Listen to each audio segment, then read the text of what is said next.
Drone के द्वारा eco club के तत्वाधान में सिरसी ग्राम में एक स्वच्छता जागरूकता का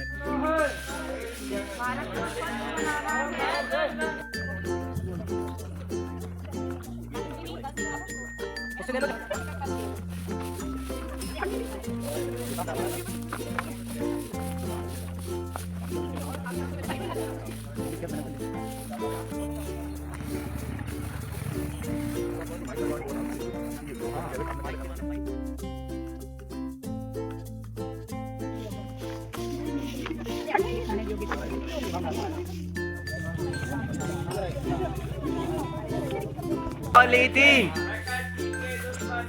पाउच पन्नी पॉलीथीन भारत को स्वच्छ बनाना है, भारत को स्वच्छ बनाना है।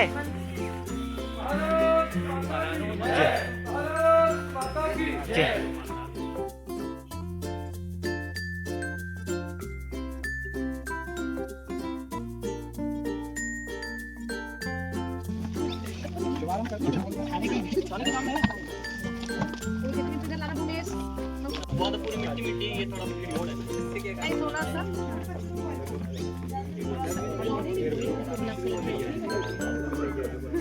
कैंसर के कितने सारे केस हो रहे हैं, किस लिए हो रहे हैं कि हम कोई चना खा रहे हैं, कोई गेहूँ खा रहे हैं और उसी से नई नई बीमारियां हो रही है शरीर में। ठीक है, इसलिए जैविक खेती का उपयोग हमें कम क्यों हो पा रहा है, ये क्योंकि खाद नहीं मिल रहा है ना। हर एक व्यक्ति खाद बना नहीं रहा है। जो व्यक्ति खाद बनाता है वो 25 रुपए किलो 50 रुपए किलो में गोबर का खाद मिल रहा है ना। और आप लोग खुद बनाओगे तो 2 रुपए किलो का आपका तैयार हो जाएगा। आप गांव में तैयार करोगे तो वो आपका खाद 2 रुपए किलो में आपको तैयार कर दोगे, और अभी मार्केट से लाओगे तो 25 रुपए किलो 20 रुपए किलो में दूसरी कंपनी का खाद आपको मिलेगा। वर्मी कंपोस्ट उत्तर प्रदेश से खरीद के लाओगे 25 रुपए किलो का, तो आपके खेत में डालोगे महंगा पड़ेगा ना। उससे अच्छा क्या होगा, अपन अपने गाँव में ही वो खाद तैयार करें। ज्यादा खाद तैयार हो गया तो तुम दूसरे गाँव वालों को बेच सकते हो, है ना। भोपाल बेच सकते हो, इंदौर बेच सकते हो।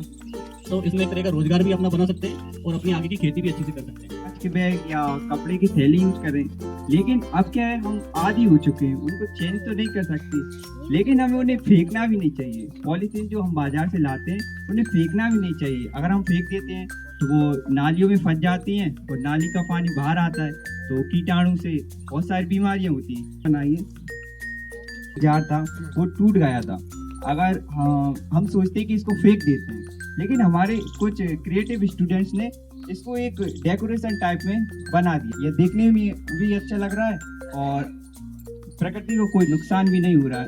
तो ये प्योरली पॉलीथीन से बनी हुई है। जो हम मार्केट में सब्जियां लाते हैं ना इस पन्नी में, उसी की बनाई हुई है। इसके लिए हमें कुछ नहीं करना, एक कढ़ाई में उन पन्नियों को डालते जाना है। जैसे जैसे वो गर्म होती जाएगी वह एक तरल पदार्थ में कन्वर्ट हो जाएगी।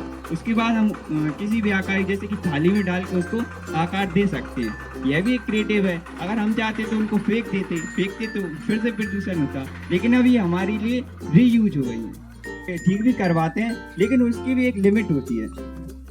और एक टाइम आता है कि हम उनको क्या करते हैं, या तो कहीं कचरे में फेंक देते हैं, जिससे वो हमारे खेतों में जाके भी नुकसान करते हैं। लेकिन हमने सोचा क्या इनका रीयूज किया जा सकता है। हाँ, तो हम उनको होम में डेकोरेशन इस टाइप से बना सकते हैं।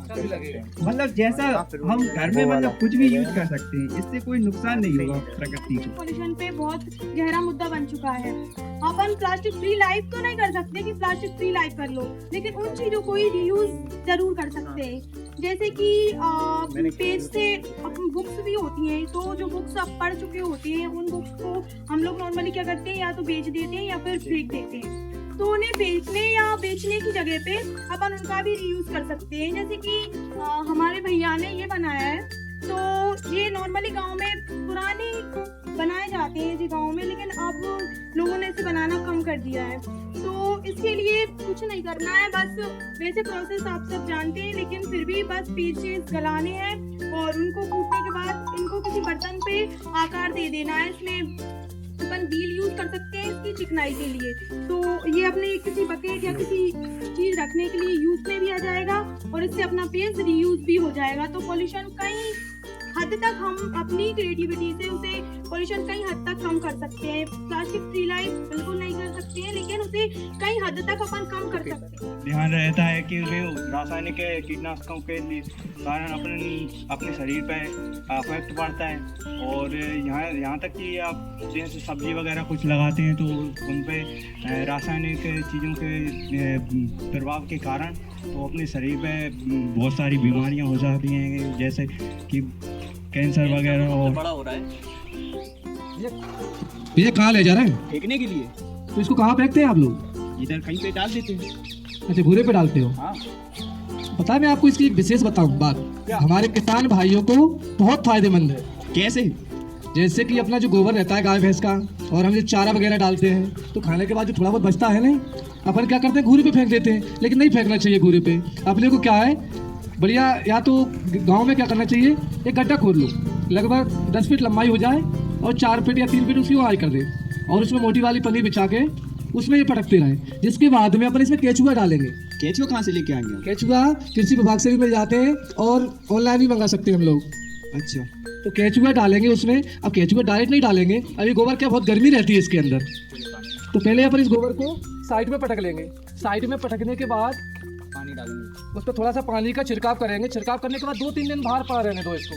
बाहर पड़ा रहेगा, नहीं बदबू नहीं आती इसमें। बाहर पड़ा रहेगा तो इसकी ठंडक हो जाएगी इसके अंदर। फिर अपन उसको गड्ढे में भर देंगे।